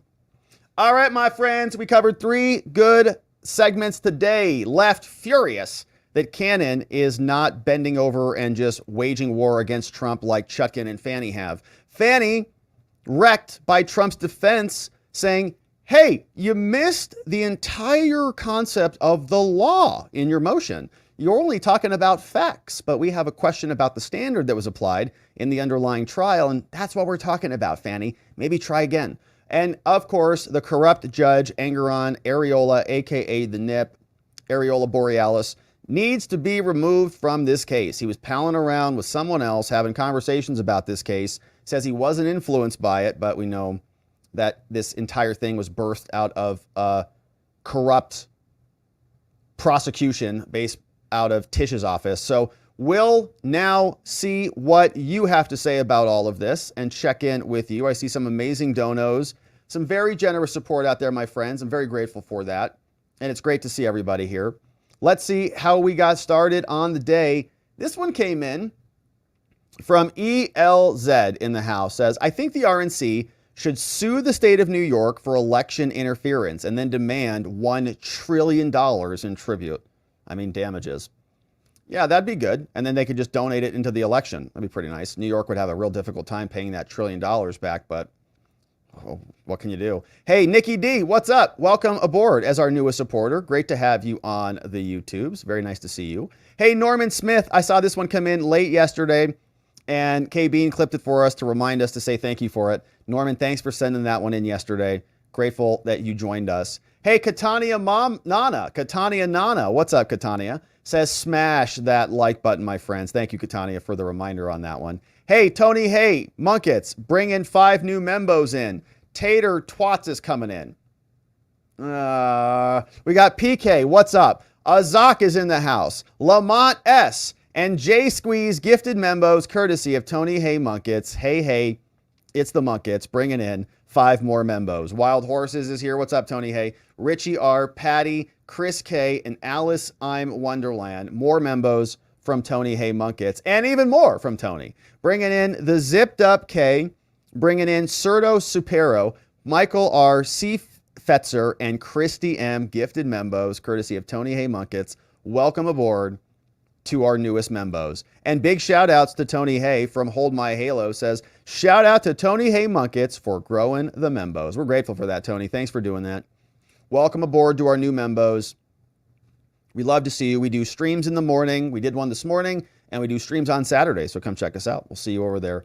And good to see you, Hold My Halo. Charlie Wolf Reed says, hope you get a moment to read my previous message. I don't know that I will because I don't see it exactly. That's what I see. That's the message that I see from you there, Charlie. So sorry if I missed you. But Voice says, when you're done shining that big, beautiful spotlight, my friends, with Rob, don't forget to join us tonight on Off Label Podcast. So go type that into your browser right now on the new tab, Off Label Podcast. Jennifer will be joining as a guest, a co-host. Woo, Jennifer's right there. Gonna be joining as a guest co-host. Come show her some love. Voice of the People, Off Label Podcast happening tonight. It's gonna be good. Good to see you guys. Have an amazing stream. Hey, what's up? Gustav in the house. Bringing in a new membo. Nina S. gifted a membo, courtesy of Gustav. Thanks, Gustav, for being a membo, bringing in new membos.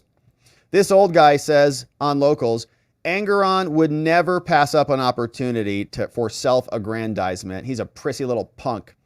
Yeah, I can totally see that. He would. He's the personality type. He just kind of walks around wanting to talk to somebody because he probably has no one at home. He's just bored. No Cowakin said, aren't all Democrats? Probably. Yeah, I think probably mostly. It's hard to generalize anybody except Democrats. It's just the worst. Hey, what's up, Knox? Happy Thursday, all. I watched a very humorous takedown of Fani by attorney Danielle. Hilarious. Lawyer reacts, Fani motion and church visit. Nathan Wade. It looks good. Okay, so her name is Danielle. Attorney Danielle is her name. It looks great. All right, so I'm sure it's great. Hey, it's the Munkets bringing in new membos. What's up? Tony Hay Munkets bringing in Dawson C. Bobcats coming in. Jan H. Carlos J. Craig B. gifted membos. Welcome aboard. And thank you, Tony Hay, for bringing them in. We got Sheila P. bringing in also more new membos. Laserman's coming in. G and KJ. We got Mia Ria, AW, and Lawman, a.k.a. El Papacito, in the house. What's up, Lawman, a.k.a. El Papacito? Good to see you. Hey, B.H. Williams says, isn't the good judge the NIP a fact witness to the alleged ex parte communications? Wouldn't that alone force his recusal? Sounds like a similar situation to Judge Granville in Fulton County and Attorney Brian Steele. Yeah, you're right about that. Because now you have to question the judge. Oh, did this conversation happen? Well, what did you say? So can you please take the witness stand? I'd like to ask you some questions and cross-examine you. And if you're going to do that, you got to ultimately have somebody in that chair. So you just move the case out and have that swap. Hey, what's up, Randall? What's going on? It says, Rob, thanks, Rob, for all the streams. But when your mod is admittedly trolling, it makes trying to actually chat pointless. Mods are supposed to keep down trolling, not encourage it and do it, in my humble opinion. Last $20, but wish you the best. Thanks for the comment. Thanks, Randall, for the nice dono. Sorry to see you go. But we'll miss you, and we wish you all the best. Thanks for the nice super chat. We got this one from Angie. Says, hello, Rob. I appreciate you. Thank you, Angie. I appreciate you back. Membo for 13 months. Great to have you as a great membo for 13 months. We'll see you in the morning. Angie in the house. What's up, Granny Joe? Says, always remember, Rob is on Locals, Rumble, and X. Just a reminder as Election Day gets closer. Thank you for that, Granny Joe. I know. I'm keeping my eyes on the YouTube shenanigans. Yesterday, we had some YouTube shenanigans on the copyright stuff. So the copyright stuff is going to, that will be republished on other platforms, but not on YouTube. But yeah, anyway, so follow us everywhere because you never know what happens. Locals, Rumble, X. We appreciate that. Thanks, Granny Joe. Thanks for being a membo, bringing in new membos. What's up? Mexican Marauder says, did you see the James O'Keefe video of Nips at the gym? He tried to talk to a woman and she told him to get lost. I watched a little bit of it. Yeah, I did see a little bit of that. Was he doing that? I don't remember. Anyways, the weird thing is sending your nipples to your newsletter. That's the biggest weird thing I saw for sure. Bobsco, what's up? Bringing in new membos. Michael B got gifted a new membo. Good to see you there. Salty Sarge is in the house, says their hubris will be their undoing. Bailey wanted his kudos for his part in taking Trump out. Like Pavlov's dogs, drooling for attention and notoriety as he desires to show a win over Trump. Yeah, the title of the thumbnail yesterday was their arrogance is their downfall, right? I agree completely. Yeah, they all want their piece of it. They all want books. They all want cruises. They all want Grey Goose. They all want attention. They all want books. Great to see you. Hey, what's up? Salty Sarge in the house. Good to see you. Hey, Zulu's here. Membo for 28 months. Says apologies to the chat for mean pixel words about Trump. What's going on, Zulu? We got Homie says, as an attorney, how do you feel about Washington State says if you go to law school, you're an attorney, no bar exam necessary? I think crazy. But attorney are mixed opinions. Attorneys are mixed options, or mixed opinions. I think it's an interesting experiment. I mean, I'm also mixed on it. I think that the bar is like a rite of passage for sure. I think that there is importance in upholding standards in the law. So I think ordinarily, like if you rewound the clock, I think I might have had a different answer a couple of years ago. Like literally, I might have said 5 years ago, I might have said, no, licensing boards are bad and this stuff's bad. Maybe we shouldn't have it. Trust, I don't know. But then you fast forward and you look at like Fani Willis and you look at Nathan Wade and you say, wow, those people passed the bar and they're practicing law? Holy moly. And they passed ethics? So I think that also serves the other argument. It's like, well, what do we have the bar for? If you can have Fani Willis practicing law, honestly, what good is the state bar? Do they even care? So we just have to pay licensing fees to a bar entity that doesn't really care about entities. Although that's not happening in Arizona to the same extent. But honestly, I think the whole legal profession is really in dire straits. Dire straits. We're entering a post-law America. And unless we have a restoration of the law, I don't know that it's going to matter. You're just going to have bedlam every which way. So with no bar exam, you're going to get, I think, a lot more people practicing law and probably get a lot lower quality of lawyers, I would imagine. It's just like anything. It's like, yeah, studying for the bar is not really relevant. I only wanted to be a criminal lawyer. I didn't want to learn about property law and family law. Oh, gosh. Or contracts. Get out of here. Didn't care. But I had to learn those things. And it's almost like a Hell Week in sports or something. You get through it to say, I can do it. I have the capacity to do it. I'm not going to buckle under pressure. I can at least sit for 2 days for 6 hours a day and take a test so I could sit in a trial for 8 hours a day.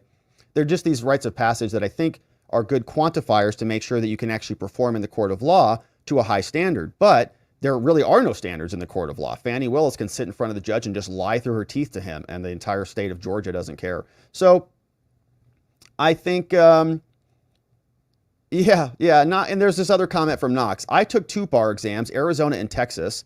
I did too. I took Arizona and California.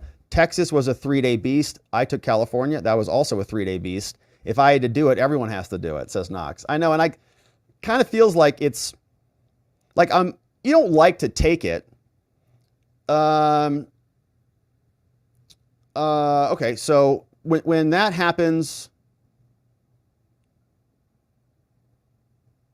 yeah, that's a good question. I don't know. Okay, so Randall says mods misbehave, and when someone complains they are mocked by other mods, I thought someone holding those in power responsible is a good thing. Or is that only when it is someone else? From Randall McCollum, also chiming in on this conversation. Here's Chris. What's up, Chris? Sending in a nice thumbs up. Good to see you, Chris. Voice of the People says, DJ Diddles, that button. Drop droopy booby on the subscribe button because the biggest fanny in all of Georgia thinks questions are a threat to democracy. So DJ Diddles that like button and drop that droopy booby, flunk right on the like button. Thanks for that voice. Cowboy Rob says, can those Superior Court judges that talk to Eileen Cannon be sanctioned by a review board for speaking where they shouldn't have been? Good question. I don't know what the Judicial Code of Conduct says about improperly trying to put peer pressure on another judge. Probably not appropriate. Jeffrey A. What's up, Jeffrey A? Says, can a friend of the court file a complaint with the 11th Circuit? Were they Democrats? Did they have communications with Jack, the White House, the DOJ? On behalf of Judge Cannon, nice emojis coming back your way. You're asking, I think you could, if you had some standing, maybe you could file a judicial complaint, but I'm not sure that it would really go anywhere. What's up, Chris N? We like that you call him Judge Areola, aka the Nip. Best show on the internet. Thank you, Chris N. Well, I am pretty proud of that one, Judge Areola.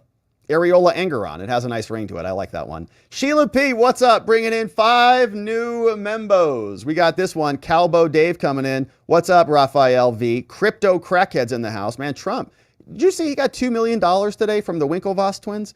Andrea A, what's up? And Matt O, all brought in as membos, courtesy of Sheila P. Thank you, Sheila P, for doing that. Cowboy Rob says, how inappropriate is these other judges talking to her about an ongoing case? I think judges talk about ongoing cases. I don't think that's inappropriate. They do talk about stuff. How do I handle this stuff? I mean, if they're trying to pressure her to do something inappropriately, I think that could cross the line.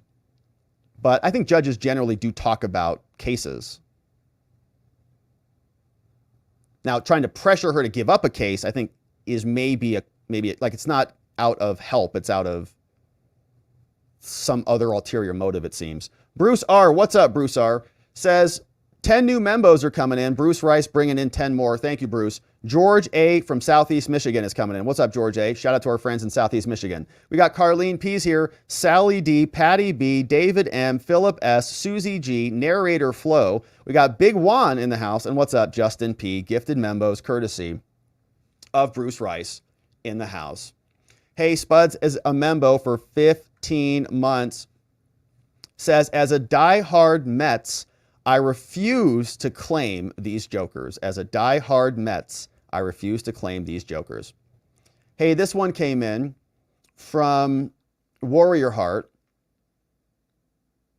Says, prayers needed for a friend whose father is in the hospital in Colombia with a stroke-like incident Saturday, Sunday. She was here today when her brother had to let her know they are still completely unsure of what the issue is, but it has to do with high blood pressure and a frayed bleed that may signal an aneurysm that may be ready to rupture. He's in pain. There are a myriad of other issues. Her brother is with him. He is separated from his wife in Colombia and cannot sit with him due to his other issues. My friend cannot go to him due to visa wait times and the fact that her visa is being renewed and other issues. It breaks my heart. She was here when my mother's sister came in and showed something. Mom was behind her. Prayers needed so much right now. Please pray for us all. Love you all and thanks in advance. So prayers out there for the Warrior Heart fam. Coming your way, Warrior Heart. Hopefully it works out. We got Zulu says, 10 new membos coming in. What's up, Zulu? Thanks for bringing in Carl W, James C. We got Derek Z. We got Melanie S. Benny's coming in. Grumpy N. Chio in the house. Lana, Hope Arising, all coming in courtesy of Zulu, bringing in new membos. Hey, what's up, Hypernova? Membo for 3 months says, hey, Rob, you seemed down in one of your vids. Did I? You know, sometimes there's some depressing crap going on, but I'm doing okay. I think I'm okay. Thanks for checking on me, Hypernova. I think I'm doing pretty good, but thanks for looking out. I appreciate it. Thanks for being a membo for 3 months. Salty Sarge says, I see your bruise is gone, but now a laceration has arrived. I know. 2 rules in grappling, okay? No jewelry, no nails. Best of luck in Vegas. No wrestling with the showgirls. They know UFC tactics. Yeah, you get messed up in Vegas. Got to be careful out there. It's a different environment. Yeah, the bruise is gone. I know. Look at that. It's a little, I don't know what's going on there. A little scrape there. Yeah, I know. But what can you do? But the bruise is gone. Always something. Hey, Knox is here. And thanks for looking out also, Salty. We got this one. Knox says, I took 2 bar exams, Arizona and Texas. Texas was a 3-day beast. If I had to do it, everyone has to do it too. Yeah, California was also 3 days. But I did pretty well in California. I had a good time. So California was actually easier for me, the 3 days than the 2 days, because I had already passed in Arizona. I just took California. And I was like, I don't really care. I mean, I wanted to pass, obviously, but it wasn't do or die. Arizona was do or die. So it was like stress. I had like a job lined up. If I failed, it was like everything was over. But in California, I'm like, well, just go take it. Let's see what happens. And so my sense of ease was so much better. Everybody else was stressed. People doing push-ups, jumping jacks, throwing up in the trash. I'm like, just typing my exam because it was kind of do or die. And honestly, it wasn't do or die. And honestly, I performed so much better. It was great. So I passed. What can you say? Hey, Knox, commercial paper, Robert. I freaking got an essay question on commercial paper. Gosh. So, yeah, and like the business formation stuff and it's rough. Okay, so Knox, good to see you. Yeah, there's all sorts of different. What you can do in some of these is you can try to predict what essays will be on the exam. So in California, I think there's this law professor who tries to predict what they are, what's coming up. And he's actually pretty close. Okay. He's like, all right, the last 3 exams had a con law question on there. So there will not be a con law question this time. And so you can kind of try to guess based on the last ones. And it's curious. Hey, what's going on? Kylus Rex says, Rob, if the guy dropped $20, I feel like you could have at least asked what was going on. P.S. Thanks for doing the Lord's work. Well, thanks, Kylus. Yeah, not a real, I think, appropriate opportunity to kind of get into that right now, but thanks for your opinion on it. This old guy says, professional licensing exams are the things nightmares are made of. I woke up in a sweat just last week dreaming that I was being required to sit for a CPA exam again. That is a rough nightmare. Sounds like a nightmare for sure. What's up, Viva MAGA? Bringing in, oh, hey, what's up? Sending in a nice dono. Thanks for that here. We got Cheryl says, just want to thank you for the chats I watch every day. Thank you, Cheryl's, over on the Rumbles. Very grateful to have you. Thanks for the dono and the support. Dan says, regarding the value of mods and their jobs, try doing it. Will fry your mind. They are necessary. What's up? Spud says, Rob, that should have Die Hard's Mets fan too. Too many characters. Good to see you, Spuds. This one's coming in from I'd rather be skiing. If the nipple covers fit, then Areola Engoron is your buy. Pretty sure that's a rap song and in no way related to anything occurring right now, anywhere. As always, mucho apreciado, Rob. Good to see you. I'd rather be skiing. Sergeant GPS says, if you have to talk about judges' nips all the time, I'd be a little down too sometimes. I know, it's like nips on the brain, man. We can't get away from it. We got this one from Tobo. Says, Judge Cannon is obviously in a unique position. Who at all has similar experiences? There has been no similar case except in the DC district, and they are blowing it. Be strong, Her Honor. Be strong. And Patty G, what's up? Says, Jared Goff in the house. From Patty G. Membo for 1 month. Very nice to see you over there, Patty G. Much appreciated. Let's see what else is happening over on X before we wrap it up and go on over to locals on the day and see who is joining us over there. We've got some comments here from what's up? Gen X is in the house. Says Janek, welcome to X. Romeo pick for attention. Yeah, I guess here's a pic of a nice puppy. What's up? There's a nice puppy on the timeline over on X. Good to see you, Gen X. We got another couple posts. Another one from Chutkin. Good to see you. Okay, so that's where we'll leave it on X for the day, my friends. We are now going over to watchingthewatchers.locals.com, which is where we'll have our members only after party. And we'll love to see you over there. So come on over and join us if you want to hang out for a bit more. Tomorrow we'll be back as well. Any PDFs that we just covered here on the day, you can find at robertgovea.com, which is where our show reports are located, our merch store, our calendar, and all the things. And we also have our meetup event, which is taking place next weekend. Not this weekend, but next weekend on Saturday, June 29th. If you want to join us, get your tickets at watcherlodge.com. Grab your tickets at watcherlodge.com, and we'll have a ton of fun over there. Before we wrap it up, we want to thank our amazing mods and our amazing memesmiths, our amazing team and people who help keep this thing on track. Our friends K-Bean in the house, Just Cause, our friends Playin' Hooky, Ronnie Cole, Zach Nichols, Janek, Dog Digger, Economy Pilot, Donut Mind Me, Carrie B, our friend Zulu, and our memesmith, Sleepy Dog Lee, Nathan N810, Geegum Geegum, Glocky McGlock in the house, and Elliot, our Doc Master, all helping out to keep the show nice and orderly and beautified, and we're grateful for our friends. John McGarvey just sent one in, says, Viva La Zulu in the house from John McGarvey. You see that one just came in. John McGarvey, Membo for 23 months. Grateful for our membos, and my friends, we're grateful for you. We are heading now over to watchingthewatchers.locals.com, where we're going to hang out a little bit and debrief in our members only after party. We'd love to see you there, but if not, we'll be back here tomorrow to get into it again. We're going to have some Supreme Court stuff drop in the morning. It could be big, it could be not big. We'll have to wait and see. Time will tell, but until then, I hope you have yourselves a beautiful, restful sleep. And I hope that tomorrow you come back and we get to see you right back here so that together, with your help, we can shine that big, beautiful spotlight of accountability and transparency down upon our system with the hope of finding justice. Make it a beautiful night, my friends. Sleep very well. I'll see you right back here tomorrow. Bye-bye.